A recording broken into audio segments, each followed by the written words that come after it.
सिंह आणि ससा.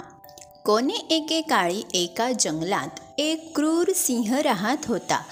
तो दररोज एका प्राण्याला ठार मारत असे. एके दिवशी सर्व प्राणी एकत्र आले. सर्व प्राण्यांनी त्या सिंहाला तो प्राण्यांना ठार करू नकोस अशी विनंती केली.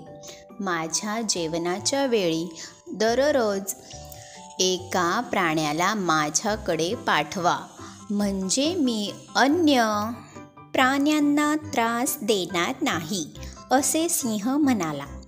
ज्या दिवशी एकही प्राणी येणार नाही त्या दिवशी मी तुम्हा सर्वांना ठार मारीन, अशी धमकी त्या सिंहाने सर्व प्राण्यांना दिली. रोज ठरल्याप्रमाणे एक एक प्राणी सिंहाकडे जाऊ लागला. एके दिवशी सशाची वेळ आली. तो सिंहाकडे जायला निघाला तेव्हा रस्त्यात त्याला एक विहीर दिसली. विहीर दिसताच सशाला एक कल्पना सुचली. भन्नाट कल्पना सुचण्याच्या आनंदात ससा दिवसभर जंगलात भटकत राहिला.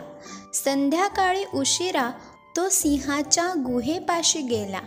सिंहाने त्याला गुरगुरत विचारले, काय रे, दिवसभर तू कोठे होतास?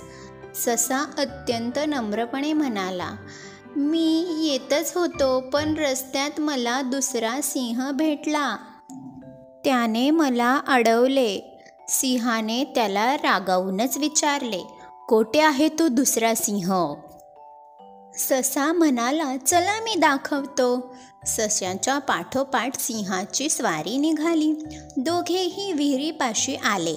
ससा म्हणाला, महाराज, तो सिंह या विहिरीत लपला आहे. सिंहाने विहिरीत डोकावून पाहिले.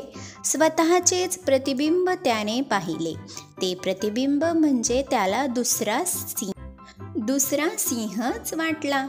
अत्यंत रागाने त्याने विहिरीत उडी मारली.